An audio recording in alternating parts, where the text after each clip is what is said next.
Hey, welcome back to the Nick Hall Comedy Podcast. I am Nick Hall, your host, joined as always by Josh Griffey. Howdy. And we have a very special guest in the house today, Mr. Big Cat. Dan, I don't even know your real last name. Katz. That's where it comes from. Okay, yeah. Dan Big Cat from Barstool Sports. You run the Chicago. I do. All right, so we're gonna do a little talking with him today. And, chit chat. Hope you kids fucking like it. We got a big week. Big week as always. Yep.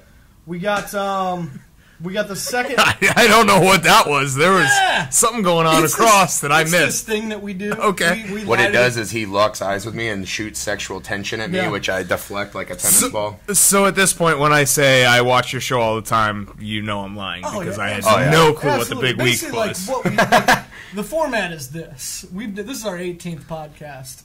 And all but one of them, we've lied and said we've had a big week. Yeah. Leading up to this. Okay. And it was the one where we didn't say it was just like 2 weeks ago.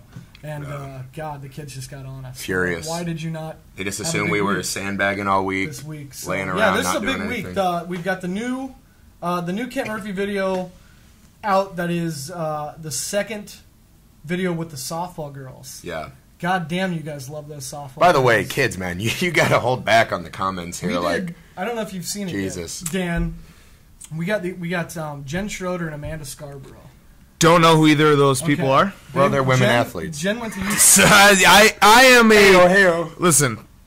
I want to take on this. Well, first of all, I'm going to say this. I'm a Chicago Sky season ticket holder, which is the WNBA team. So I do love women athletics. Not a huge women's softball fan. Okay. I was going to say, maybe since Derrick Rose can't jump anymore, he could transfer to the Sky. Absolutely. Have his second wind of a career. This is the low-hanging fruit we go for here. Like, oh, here comes a Derrick Rose joke. Oh, yeah, okay. All right. Well, I got a Chicago guy in the crosshairs. Got it out of the way. I like it. That's fine. It's fair. It's fair. A brief history of the podcast. One of the probably the first three that we ever did, I threw the gauntlet down and I said that probably no woman could beat me in any sport. Like I could probably go onto the court and take WNBA players one-on-one. Like I said that. I don't believe it anymore. Okay, yeah, because I was gonna say WNBA. I mean, I am the guy who just a few hours ago in this same exact seat said that I could knock out Floyd Mayweather if we went punch for punch. He's pretty tiny. So I have my own irrational self-confidence, but as a Chicago Sky season ticket holder, I know firsthand that these women on the basketball court do not screw around. Yeah. So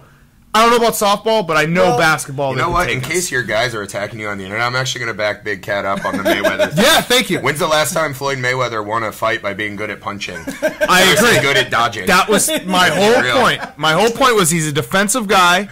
We're going to punch for punch. He can't move. I can't move. I have him by 80, 90, 100 pounds. If you cut Big Cat open like the Tauntaun in Star Wars, you could stuff 3 Floyd Mayweathers. Yes, that's how small that guy is. I think that's the most stupid thing I've ever heard. Like, I would bet almost everything I have either one of you take one punch from Mayweather and you're down. I'm down to do it right now. No offense. Like, no. I don't know about you. Put the money on the line to punch me in the face. I'll do it right now.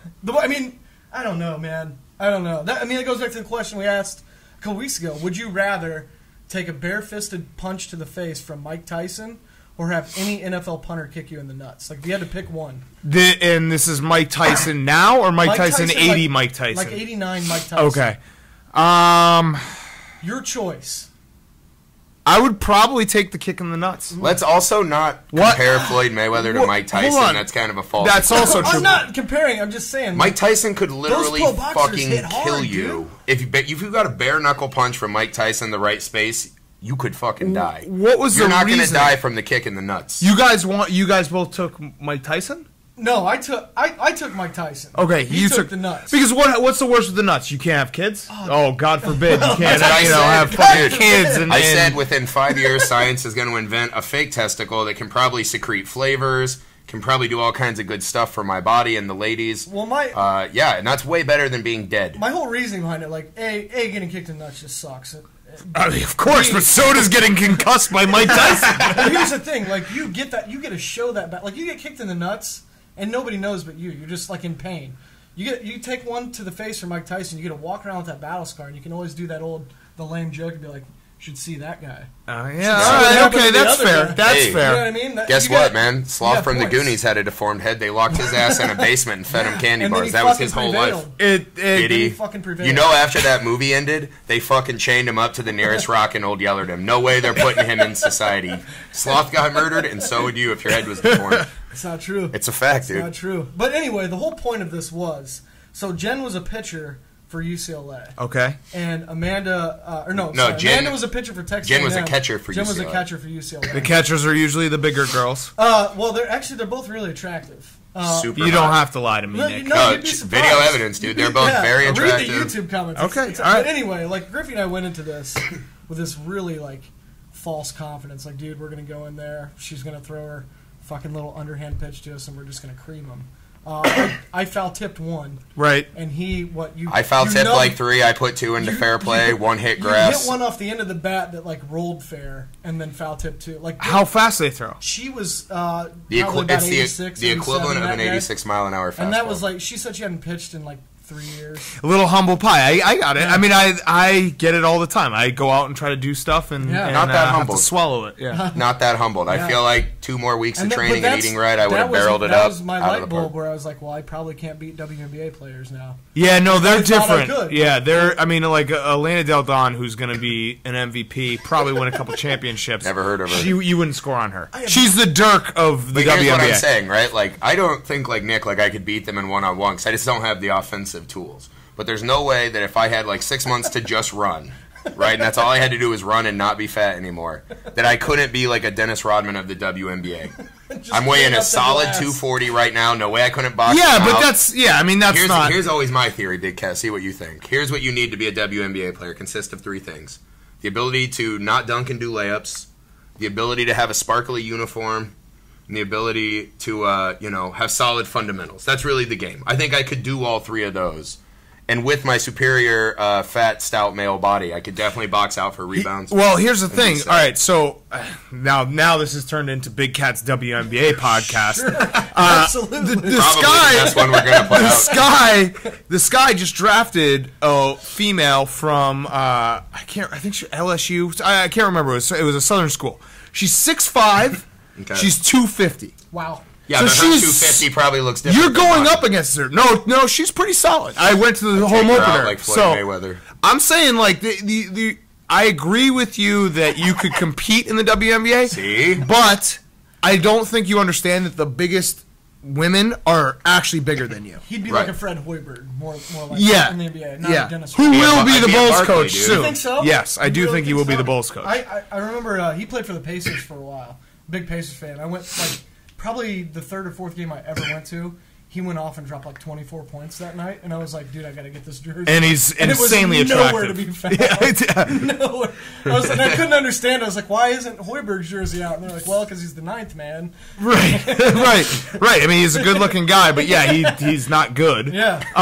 So let me flip this on you real quick, because you're obviously a Pacers fan and a big NBA guy. Sadly. Would you trade Thibodeau if you were the Bulls? Never. Never?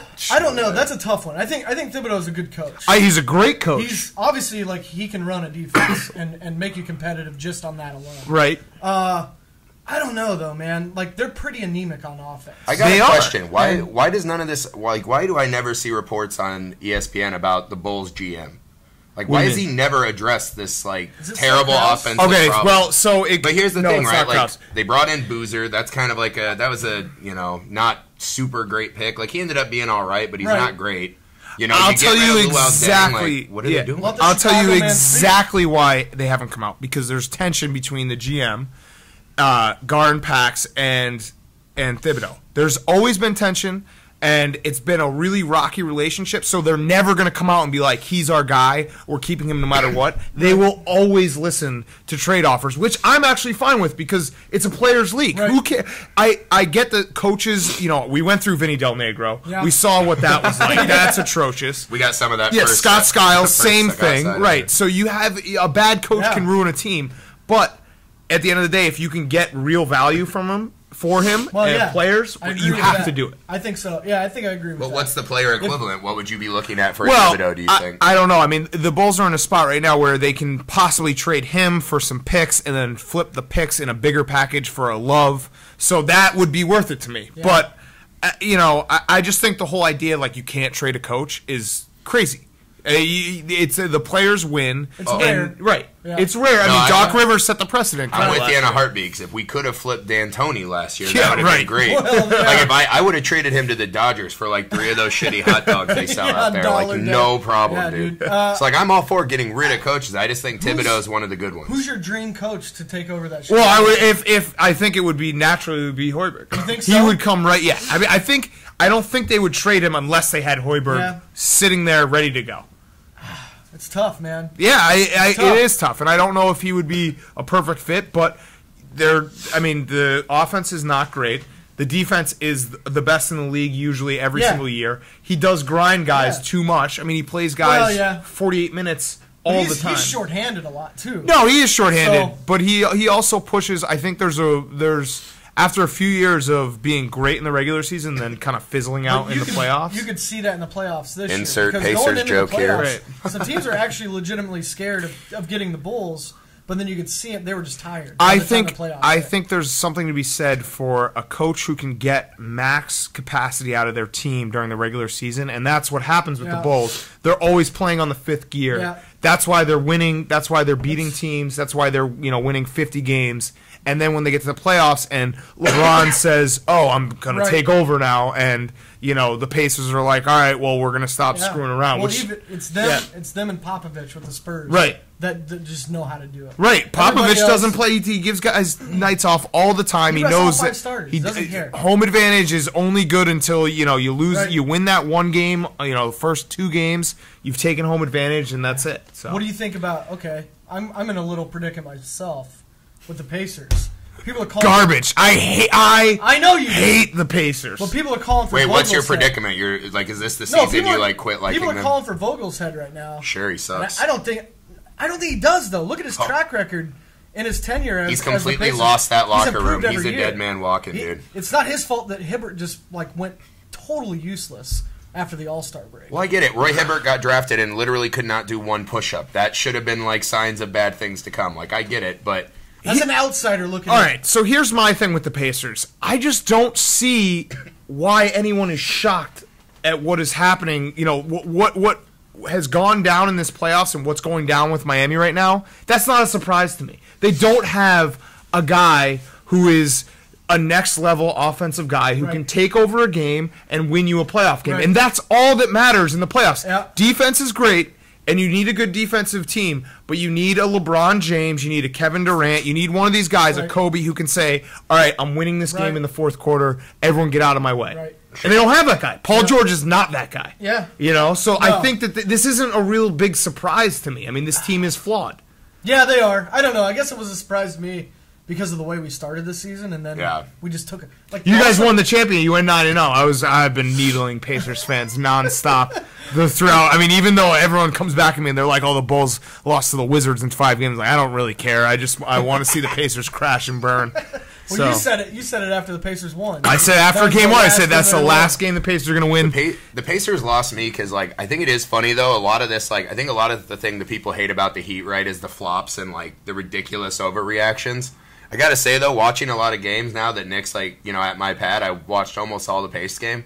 They've got to be one of the whiniest fucking teams in the league as well. The Pacers? Oh, absolutely. No, yes. You could watch David West. That's about it. No, David West, Stevenson, Paul George, George Hill, Roy Hibbert is constantly just fucking mad. Hibbert doesn't even know where he is. No, yeah, he's. Well, he's lost. The stats show that. But complaining I'm telling, watch the game. They are a bunch of fucking crybabies. I can't stand Lance Stevenson. I love Can't stand him. He might be my favorite player on the Pacers. The shit he pulled where he basically talked trash to, you remember when this happened? But do you remember how this happens all the time though? This happens every few years. Someone comes out. Who was it that who said they were the Kobe stopper? Ruben Patterson for the Blazers. He was the Kobe stopper, and then Kobe was like, "Okay, you're the Kobe stopper." Then torched them. It's don't get in the way of these guys that are unbelievable. Well, I can see, like, from an outsider, I can see that. But I think he's the only guy that actually gives a fuck on our team. Like, he's the only dude that plays with emotion on our whole team. Right. David That's West. why I love it. Yeah. David West gets fired up a little bit. Passion like only Paul matters George in cheerleading, dude. Who cares? He's like somebody who's told him to run the motion offense, and he's like in practice, just running back and forth. Paul George, I can't stand either. And it sucks because that dude has so much talent. I know. He refuses. He just needs to be more selfish. That's his only thing. Yeah, I agree. That, you know what else he needs to learn? That you can also pass the ball other ways than besides behind your back. He just that looks cool. He refuses to make just a regular bounce pass. I agree. He's a real bag of dicks. That's just for all the chicks in the audience, man. I don't know. So, okay, let's move on. It's really fucking depressing right now. I have a smile from ear to ear. So, fuck you. Derrick Rose. You can, like, the Derrick Rose jokes, they just fly right off me now. I think all 9 games he's played in the NBA have been great. I was gonna get them all out. They're great. I don't care anymore because there's only been one Derrick Rose joke, and it was him getting an MVP. I think my favorite soundbite from last night was Van Gundy.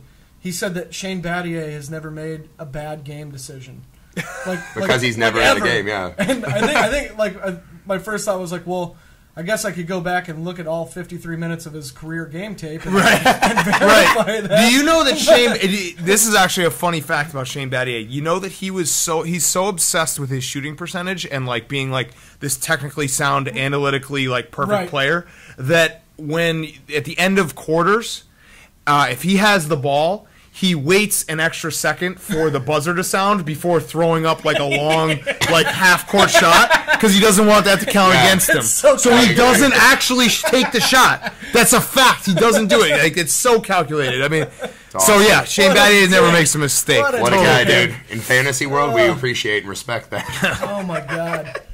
Whatever. Let's talk about Barstool Sports. Okay. So you control the Chicago. Yep. The Chicago area. How long have you been doing it? 2 years, and then full time for a little over a year. What's your favorite thing about Barstool? About blogging for Barstool? Favorite thing is probably the variety. Like I can do, for instance, we're in LA right now. We went to the Blackhawks game last night. It sucked. Whatever. Yeah. Pretty good game. It was fun that we got out there. On a day-to-day basis, I never know. Like some days I'll just be. I go do videos to the aquarium. Some days I'll go and be, in an online auction for supermarket shit. So I really get to decide what I think is funny, and I get to just run with it. Okay. My next question is, am I or am I not the shortest tenured full-time blogger at Barstool? Let's see. How long were you there? I was there for a month. Yeah, that's by far. I don't even think it's close. Neil, who preceded me at Chicago, was there for about a year.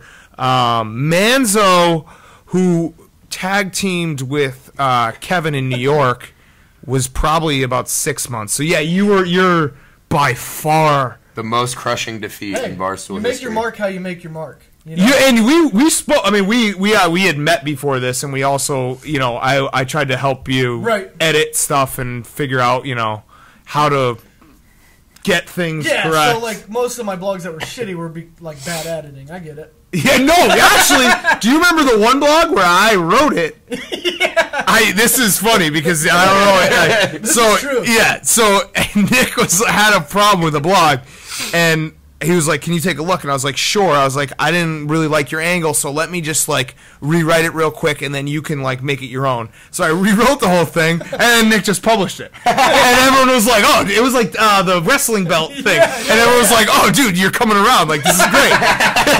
Dude, I needed to win that day, man. I was like, "No, that was my blog. I wrote the whole fucking thing." I was eating shit that day. I was like, "Fuck it, this is hilarious." Good. It's a good strategy, though. I was rooting for you. There was a lot of different things that probably could have been done better, but you're still loved in the Barstool world. It's a love-hate. It's a love-hate. It's a love. It's tough. There's tough love all around. Loves me. Yeah, that's about it. Yeah, there's some guys that I think people for the most part realize that you got a little bit of a raw job, so and maybe it wasn't the right fit, but in some capacity, Some of the stuff was funny. Well, you know. The thing you did about the wrestling belts was funny. God, that was great. That was, What an article. that was like What a one blog. of the best blogs I ever wrote. The best ones. Who's your favorite blogger, like, besides yourself at Barstool? Oh shit! I'm not putting you on the spot to, like, rifts. say rank them once, but, like, who's your favorite? No. I know what you mean. I personally think K. Marco, who runs the Barstool U site, Yeah. he has a subtle sense of humor that just cracks me up. Yeah. Like, every time I read it, I just die. I feel like I agree with you. I get his humor, like, I get into it a lot. I feel like a lot of it just gets missed. A lot of Read it the does, because comments, he's sharp. He's really, really sharp. Yeah. And I think a lot of people kind of, like, a little bit goes over their head, but I think a lot of people get it. Yeah. So, well, because of with Barstool, you get to go and do, like, a ton of, like, just weird shit. A lot of weird videos. shit. A lot of weird shit. What's like your favorite video or, like, weirdest shit you ever got to do because of Barstool? Someone actually asked me this today on Twitter, and I the videos that are the most fun are the ones that, like, I get to just go and just do whatever. Like, I went to the aquarium and pet stingrays, and that was the most fun just because I genuinely was having a great time. Like, that wasn't bullshit. I wanted to go pet some stingrays, and so we had the guy come and film me. Like, but I'm giving you the God's honest truth. Like, that's when, I mean, I have fun with almost all of them, but sometimes it's like, all right, like, we're going to do a home run derby with Big Poppy. Right. That's like, you got to kind of be like on, where we're competing and there's Big Poppy, and you got to be kind of on, like, your point. When I went to do the stingrays, it was just like, hey, let's just walk around the aquarium. And, obviously the security, like, caught up to us after about 20 minutes. But, stuff like that. Hank and I went to Detroit, which is still the most controversial video I've ever done, because it was like love-hate. Everyone was like, fuck you, this sucks. Like, I can't believe you took a risk. Hank and I basically were like, we're going to go to Detroit, and we're going to try to make a video that's different than every Barstool video we've ever made. Right. So a lot of people didn't like it, but we had a blast, so... Yeah, fuck them. Yeah, I'm not going to say fuck them because they're still our readers. But Nick's got a lot of pent up. Nick, let I don't. It was them, not me. I love them. They're good kids. No, they're good kids. My next question: what happened to the Blackhawks, man? Bad. You know what? I still think they can win this series, but I think their assholes are McSorley. You know what I mean? Who knows? They may have already come back and won the series, or they may have lost, because this isn't going to air until yeah, that's true. Wait, when is this going to air? Monday. Okay, so we're talking in the future. Yeah, so this is future. Let's do two takes. Future Monday. Take the audience back to Tuesday. Take one, you're real pissed because the Blackhawks lost. Take two, we're like, you're overjoyed. Future Monday. All right. Optimistic me, and I would say 20% chance the Blackhawks are in the Stanley Cup Finals. This is Monday morning. 80% me, and more realistic, I think they're going to win Game 5. They'll probably lose Game 6. Yeah. 20%'s not that. I mean, the Kings already have come back from being down 3 games 3-0 against the Sharks. Yeah, no, and it just happens. The Blackhawks did this exact same thing last year against the Red Wings. Right. They actually aren't getting so badly outplayed. It's just the power plays. Right. The Kings are like 5 for 10 or something ridiculous on their last 10, and the Blackhawks are like 1 for 11. Well, so I thought that was last night. They had the same amount of power plays, just we put them in every time. Right. You guys had Hawks never put them in. The first period. The Hawks had 4 minutes of power plays, like maybe a good shot. The Kings went on a power play. 4 seconds they scored, right. And I was like, I can't do anything about it. Game 3 when the Blackhawks scored shorthanded. And then the Kings turned around Christ. And then put in the power play, and then that was the crazy third period. That game, right? And I've had I was at that game. It was Game 2. Yeah, the crazy third period. So the last few periods I've seen of the Kings Blackhawks. It's been kind of an anomaly. Well, it's one of those things. Apparently, like the Kings, we've been shuffling lines a little bit. And now that we've got like Trevor Toffoli and some guys in our deeper lines, like Trevor Toffoli's scoring out of his mind. Yeah, he's playing. And also the crazy thing is the defense is really leading the charge. Like Kopitar is leading the entire playoffs in points. But Doughty and Muzzin last night had 2 points each, and they're your defense. Yeah. So if they're giving you 4 points, that's usually a really good sign. Yeah. That you're going to play all right. The biggest problem outside of the power plays for the Blackhawks this series have been, one, they don't have a really good second center, and that's been a real problem all year because they basically have Jesus, who's a guy who's old, he moves slow, so when he's on a line with Kane, Kane's basically negated. And then Sharp and Hossa have been not themselves, and it's tough when the Blackhawks they've won Stanley Cups on this speed and skill that's surpassed everyone, and these two guys they haven't played like so bad, but they just have looked a little off, and you need everyone clicking to win a Stanley Cup. Hey, it is unusual how even the stats look, but when you watch the games, I feel like the Kings have been kicking the Blackhawks' ass way more than the stats are showing. It's just that nothing has come easy for the Blackhawks. Even game 1, the Kings were beating the shit out of the Hawks. Like we had like at least 8 plays where Crawford's completely beaten to one side of the net, and we just would like miss it off the stick, hit the pipe. You know, like that could have been a fucking different game too. Yeah. So you're already giving yourself a sweep.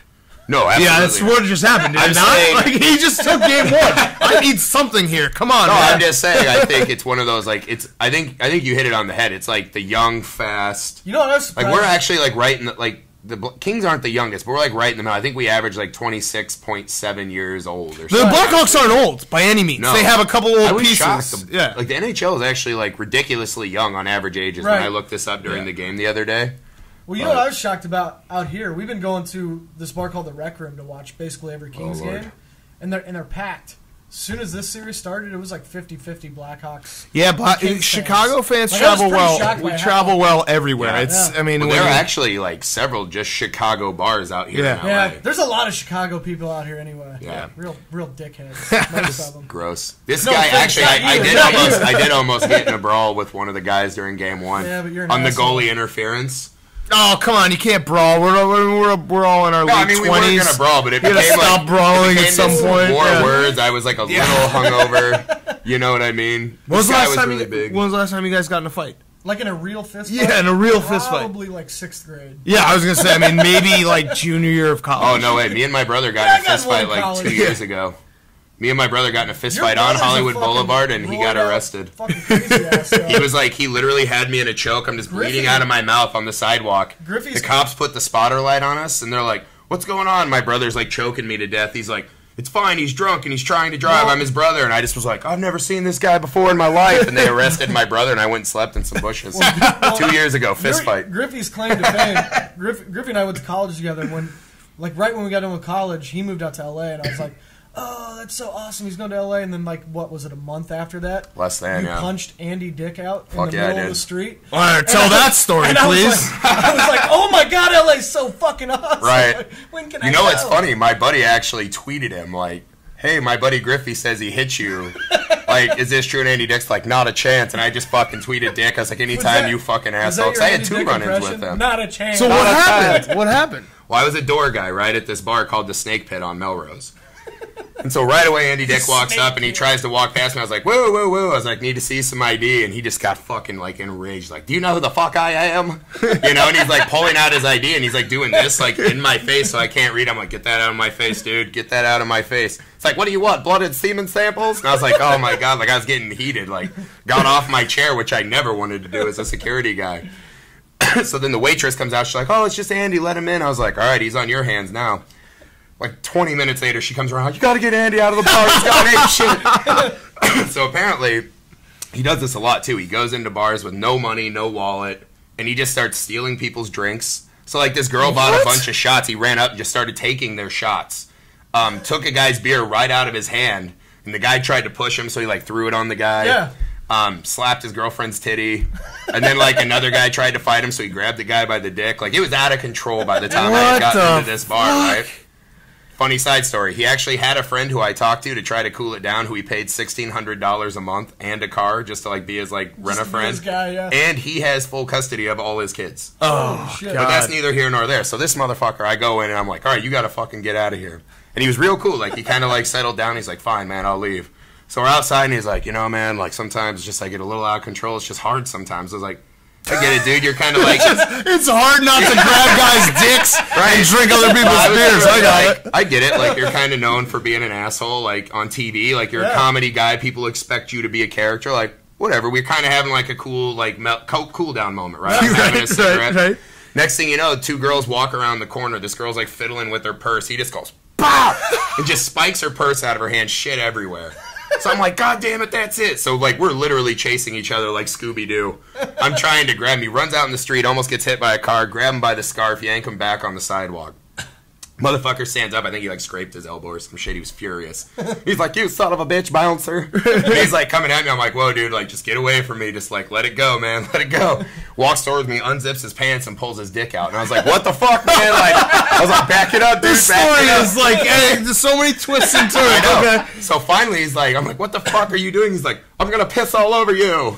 So just like as he gets closer, I was like, I don't know if I saw like a dick hiccup or something. I was like, there's the liquid. I just fucking hauled off. I hit him right in the ribs. He just fucking crumpled like a chair. And I'm just sitting there watching him like writhing in pain, trying to catch his breath on the ground. I was like, fuck, I'm gonna get sued and have to move back to Indiana like after 2 weeks of LA. So finally his friend comes and like drags him around the corner. He's like, not cool, man, not cool. And so my boss comes running out, like the head bartender. She's like, because we had like a no hitting customers policy. Yeah, that's a pretty good one. Yeah, pretty standard. Yeah, I was pretty like big, Industry jacked standards. up, like right out of college, still in shape, not sad and haggard like now. But she's like, what happened? I was like, Andy Dick touched some guy's girlfriend. He knocked him out. I don't know where he went. It was crazy. I just let it go, and like that was it. And nothing ever happened. But Just got away with four it. months later, I was bouncing at another bar at a Halloween party hosted by Gene Simmons. Andy Dick walks in. Literally, we fucking locked eyes. I just gave him like the fucking like I'm ready to go again eyes. He fucking just turned and walked right the fuck out. Well, That's the- great. So that motherfucker denying it on Twitter, what a puss. Fuck him. I'd celebrity box his ass right now. Fucking My break favorite his bar in face. Hollywood, Powerhouse, they have like a plaque on the wall dedicated to how Andy Dick is no longer allowed in their establishment. No, it's They have, great. like, If the you whole talk to story Hollywood printed bouncers, out. like I'm not even like I know 10 other guys that have better fighting Andy Dick stories. Like he's 86 from like almost every bar Jesus. that I know Well, guys maybe, who have worked. you know, Big Cat. Maybe while you're out here, you'll get a Yeah. You'll get a You fight might get a Andy Dick. fucking punch Andy Dick. Yeah. I haven't seen him in a couple years though. Like I think he's kind of like maybe mellowing. He's finally He was. like old as I shit. saw some pictures. He went to Adam Sandler's most recent movie, which is Oh yeah, blended. the same exact movie that he's made like 17 times in a Just row. not in 51st Hawaii and Days Part Africa 2. this time. Right. So he was at the most recent one on the other side of the rope, being like, "Hey, Adam Sandler, can you let me in?" It was really embarrassing. So Dude, he was so fucked up though. Like, I'm not shocked that he doesn't remember things like this. Like, it's rare to see someone that fucked up. I'll give him credit on this. Amazing motor skills, because you can tell the brain is like shutting down real fast. Well, I've it's seen- incredible. He can like still fucking be so spastic. I've seen you like that, and you sang Meatloaf perfectly. Well, You know, There you Some go. people top can 5 do greatest things and bands some people ever. can't. Yeah, Meatloaf's That's- just one of the best. That's it. I've got one more Chicago question. all right. What's up with the Cubs getting Manny Ramirez? We talked about it on last week's pod. I got to hear it from a Cubs fan. All right. So, I'm a season ticket holder, so I'm even worse than like. The fact that I give the team money is just. It's It's disheartening. absolute. It's the most psychotic thing I've ever done has been like, here, Cubs, here's fucking $5,000, take it. So anyway, they signed Manny Ramirez, and I think he's going to be a hitting coach, but he like part of his deal is he's going to still get at bats, but the Cubs want to bring up these guys, and they want to get him at bats. It's kind of a mess. Whatever, I don't really care. The Cubs actually aren't as bad as their record. I don't know if you guys have seen. I agree. If you look at the run differential, they're like -5, which is about a 500 team. Poor Samardzija Except finally got for a when win. Samardzija Jesus. pitches. So the Cubs are in this weird spot where they actually aren't that bad, but they are really bad. Right. It's a weird, like, I try to explain to people, I'm like, oh yeah, the Cubs have the worst record in baseball, but they're not bad, but they're really bad at winning games, and that's kind of all that matters. Yeah. So... And like Javier Baez was like going to be the big thing, and he's like melting down. So they brought. Well, I think that And- part of the reason why they brought Manny was because he's similar to Javi Baez in that they're like see ball, hit ball kind of guys, where it's just natural ability. And so I don't know. Maybe he's going to be Javi Baez's tutor. They have so many hitting prospects now, and there's always a chance none of them are going to turn out. Yeah. Well, you're not a White Sox fan at No, all. either. no, So no. You were like, you were pretty happy when Abreu went down. I wasn't because I don't root for the White Sox, but I don't like actively hate them. He's a fun guy to watch. Like I wanted him. Also, he was Incredible on start. like an unbelievable pace. It would have Right. been fun if he could have Right. kept that up all year. Right. The big question with Abreu is he's got to be like 35. Yeah. And no one mentions it. Like Danny Almonte. Yeah, I mean he's listed at Little 27, and everyone's like, "Oh, what a great deal!" It's like, okay, well he's gonna break down in 2 years because he's gonna baseball's Mutombo. Right. Julio Franco, when he was almost 50 when he finally quit, but they're like, he actually might be 55 because they found 3 birth certificates. Right, or Fausto Carmona, who changed his name to what's his name now? Hernandez? Hernandez? They're like, oh yeah, he's actually 2 years older, and that's not his name. So that could easily happen. Yeah, incredible. All right, let's just go ahead and get to the meat and potatoes. I got a little list action here. You're a movie guy. I'm a little nervous. I'm not a movie guy, but I can. Neither is Nick. Never slowed him down. It's fine. I'm not a movie or television. I'm the worst guy for What's LA your favorite and Hollywood. kind of movie? Do you like action movies? I do like action movies. So if I asked you to make a Mount Rushmore of your favorite action movie heroes, could you do it? Yeah, I probably could. You think so? Action. Yeah, I have to think for a second, but yeah. Rambo's and your Rambo's too cliche. Well, he is. I'll tell you who, right off the top of my head, one of my all-time favorites and we'll just make it super underrated is Chance Boudreaux. Chance Boudreaux. From, what's the fuck? Hard Target? No. Is that what it's called? No, it's Jean-Claude Van Damme. Oh. It's Jean-Claude Van Damme. Hard Target. Yeah, it is Hard Target. Has the fucking little arrow and his face is an arrow. Yes. Chance Boudreaux. Okay, so that's number 4 for me. Easy. That's number 4 for you. Easy. Who you got, Griffey? Damn. Well, I know who my number 1 is. It's the only one that's popped to my mind right now. But Jack Burton, Big Trouble, Little China. Number 1 of all time. Such a good one. So, although I'm going to say 3 others, he is the greatest of all time. All right, for me. that's fair. Yeah, I'm gonna take the cliche. I'm gonna put Rambo number 4. Well, okay, yeah. I mean, it is cliche, but goddamn it, he was badass. I'll go. Stay with Sly Stallone and Cobra. Ooh, Marion Cobretti. Whew. I mean, that's his name, dude. Yeah, that is his name. The grocery store scene might be one of the greatest fucking action scenes ever of all time. Agreed. I mean, that movie, that Sly Stallone movie does not. That and Over the Top do not get enough. Everyone's like Rocky, Rambo. It's like, no, dude. Cobra and Over the Top all day. Speaking of Over the Top, before we move too far into the future, I don't know, too much further. Okay, there you go. Really good at hustling. English, yeah, there you go. We watched Game of Arms. I asked you about this earlier. Okay. The show about arm wrestling. Which you know that I've dabbled in professional arm wrestling. Have you really? God, it's our obsession right now. 4-0. And we both suck at it, but we I retired 4-0. I won a belt in the women's division. What? And yeah, I retired, so I am actually a middleweight women's division belt holder. Griffin, wait, you're middleweight for women? They were middleweight. They were middleweight. Yeah. Okay. And it's actually a real league. It's the United. What is it? Hank, what's it called? Ultimate Arm Wrestling. Okay, so yeah. Well, there's a documentary called Pulling John. Have you ever seen it?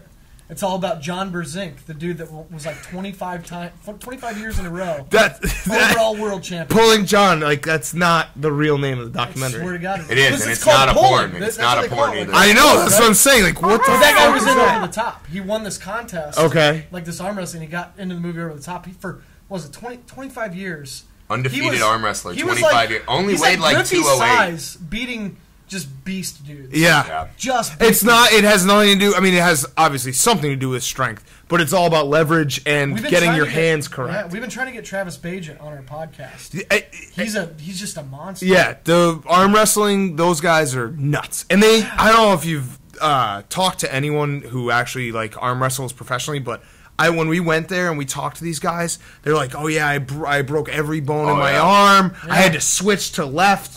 These guys are nuts. They're absolutely insane. We should have Big Cat sick all the fucking stoolies on Travis Bagent. So but here's my question: why have him on when you have a title belt holder? Well, your podcast. We could have another title belt and then set up a mega fight. Okay.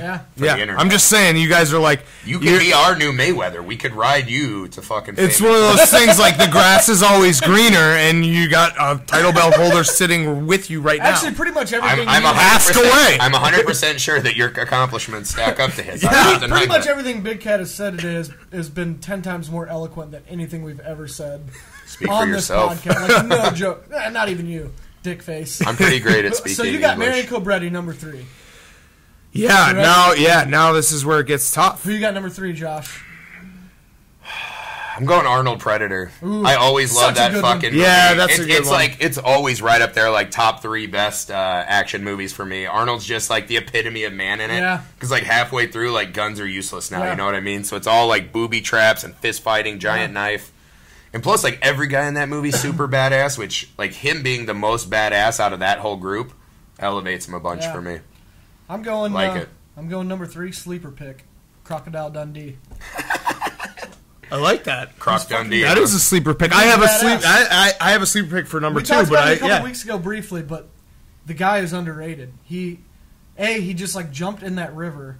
Not only did he kill the crocodile, skinned it and made an outfit, and then floated in that same river and duped him. one take. And the best part is when he's hiding in the bushes in that movie, and they have the other dude kidnapped, and he walks over to take a piss, and Mick's doing this shit. And he comes back, and he's like, well, I know where Mick's going now. Jabba point. Yeah, the dude's badass. Number 3, Croc. All right, I like that. 2, I'll go wild card for 2. One of the most underrated movies of all time. Ooh. You want to both guess? I mean, it's going to be, you probably won't get it, but I'll give you both. I keep doing that. Keep hitting Highlander. Action movies? Action movies. Okay. It's within the last 10 years. Fucker. Ooh, in the last 10 years? Yep. Tropic Thunder. No. When was The Matrix? No, that was too long ago. No. That was like fucking 15 years It ago. is The Rock in Walking Tall. Ooh. Such a good movie. Is that the one with Sean William Scott? No, Or is that's that No, the- it's with Johnny Knoxville. Okay, he that's becomes what the I'm sheriff. Yeah. And he Yeah, comes yeah, to sheriff yeah. and he doesn't have a gun. He only has a 2x4 and he just Yeah. goes around and just starts bashing people. That's a good pick. So That's a good. pick. And I a like good The Rock. plot, too. Like a really good plot. So Remake yeah. of a 70s Yeah. film, yeah. I don't. And actually a real story. Oh, is it? Don't be. Yeah, it's a don't real be that life guy. story. Don't I be didn't know the book is Yeah, better it was, guy. what was it? Fucking I don't Billy. know. Oh, man, I can't remember. You know the guy, the original guy. Billy Elliot? No. Is it a remake of Billy No, Elliot? it's not Billy Elliot. All right, so for mine, it's not really a sleeper pick. Anyone who listens to this or Booze Buddies, I talk about it all the time. Maybe my favorite movie ever. I'm going Connor McLeod, Highlander. Ooh. Fucking immortal, super badass, cuts people's heads off regularly. Been fucking chicks like through every age. Yeah. So the guy's like total player. Love it, man. Gross. Connor McLeod. You love that movie. Connor McLeod could Fucking kill great every other film, guy dude. that's been said out loud, by the way, so far. Ah, Connor McLeod's an immortal.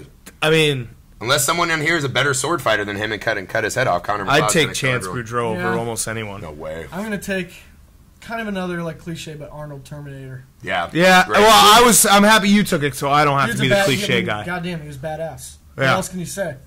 Rode around on Harleys and just whipped people's ass. It's fair, and You know what I mean? for what it's worth, T1000. T1000? Yeah, scariest bad guy of all time. Scariest. Like We I had just talked nightmares about when that I the was a other kid. 2 movies I had nightmares when I was a kid. Every single night for a year. That with T1000. Yeah. Because you're like every guy could be that him. Right. Could be him. Every Right. cop I see could Yeah. be T1000. Roald Dahl's Witches. Ooh. Well, did you ever see that movie? No. I mean, Did you ever see Killer Clowns from Outer Space? no. 'Cause By the that- way, It too. no, dominated It my as well. night. You It- realize that It was terrible. I saw it when I was like Goddamn. 7, which was a today, big mistake. today, the day we're recording, is the 26th anniversary of the release of Killer Clowns from Outer Space. Is it really? Aren't they remaking it? Didn't I Yes, see they something? are. God. Wait, so I have my number 1 pick. Yeah. So it has to be Dalton from Roadhouse, Yeah. the old throat rip. God, that's such a good That's pick. a I mean, really that's good- number that's 1. such a That's good- He has always the number best 1. tough guy talk I mean- ever when the nurse is stitching him up after his first fight. She's like, "Do you want anesthesia?" And he's like, "Pain don't hurt." He defines cool. And here's Yeah. a little fact. Dalton actually got his philosophy degree from NYU Yeah. in the movie. So he's not only You know, tough, but he's smart. I gotta cool, say though, everything. But like his main like attire through many of the fights and training sequence are the fucking like ballet yoga pants that chicks wear everywhere now. So that negates him. slightly from- No. See, opposite. That makes he's him more he's badass. comfortable. Yeah, he Pain doesn't don't hurt. care what you think about him That's your because he'll just kick your ass. pain. Oh don't- yeah, he kicked my Pain ass. don't hurt. Pain don't hurt him. That's what he said in that movie. You know. I fuck guys like you in prison. That's the other movie. That's the other line from that movie. Okay, so am I down to my last pick? Yeah, number 1. Is this the last pick? You already did all yours? I haven't done mine. Well, I just gotta say it. It's cliche, but it's maybe the best one. I know who it is. It's John McClane Yeah. from Die Hard, right? Just great fucking banter, great agree. catchphrases. Just a normal Joe out on a night who gets caught in that bigger than life scenario and just handles business, man. John McClane. That's a good pick. John McClane. I almost love every Die Hard movie. I do too. I haven't seen the newest one with him and his son, by the way. I'm gonna big time you. I left John McClane off my list. This is like one of those things. He's number one. Yeah. Obviously, fuck. Well, I'm not putting him on my Connor list. McLeod and the other guy I left off my list because he's just so far above everybody else's Mason Storm from Hard to Kill. Lame. Yeah, I agree with that. So my number one... not you. I agree with you. Yeah. You agree with that? Yeah. Okay. Not my lame. number one is Not Officer lame. Jack Traben from Speed. Keanu. Okay, that's fair. Keanu. I mean, that's a great Also, movie. one of the best movie villains fucking- ever, Dennis Hopper. Let's be real though. far. Sandra Bullock was doing most of the work in that movie, and she was in the more high pressure situation. He does the cartoon villain thing at that one scene where he's holding the bomb, and he just kicks the door open, and he walks backwards, so he goes, That's out of a cartoon, he just pulled it off. But that should have nothing to do with the main actor. Yeah, see, I think he defeated one of the best villains ever. See, I the guy think was yeah. really a pretty low rent. You could villain. also take Costner from Waterworld because Hopper was Hopper was again anyone who better fought villains. Hopper was incredible. Anyone who fought Hopper. Okay. So then you could take Bob Hoskins as Super Mario in the Super Mario Brothers. Well, God. Because Dennis Hopper was King Koopa. That's fine if you want to go I don't that know. route. You could take all the turtles. Duh. I mean, I think that's just kind of a weak pick, weak sauce. Anyway, I won the list again No. as usual. Pretty much dominated. The good fans try, will guys. win. Good try. Thanks, Fans I will appreciate win. it. I gave it my best. Hey, if you guys are ever at the Sky, if you're ever at a Sky game, look for Big Cat. He's there. Starting power forward. No, I was gonna say my seats are like fourth row, so you probably won't be able to get to me. I'm just gonna throw that out there. Big Tat, I mean, I'm being honest. Like, don't come looking for me. Right. They won't let you down to where I'm sitting. Whatever. Dude. Well, I mean, from wherever you're sitting, you can probably just count out the other 30 people there, and Big Cat, you'll see him. Listen. You'll see him. Listen. Ignorance here. Fourth row. All right, kids. That's all we got for you this week. Big thanks to Big Cat from Barstool Sports. Nailed it, Big Cat. Thank you, guys. If you haven't read it yet, you probably have, but if you haven't, get on there. Check out the Chicago part of it. That's where he's at, just making fucking gold every day. Yeah, check out Chicago or check out LA and read the comments. Yeah. It's still up. LA is still up, so you can see my fail on there if you want to. Look for Big Cat's blog that I published under my name. Yeah, it was a good one. I felt strong about it. Yeah. All right, guys. For Josh Griffey, Big Cat, myself, fuck yourselves. That's it. 300 followers, Awesome. I'm coming. 300. That was fun.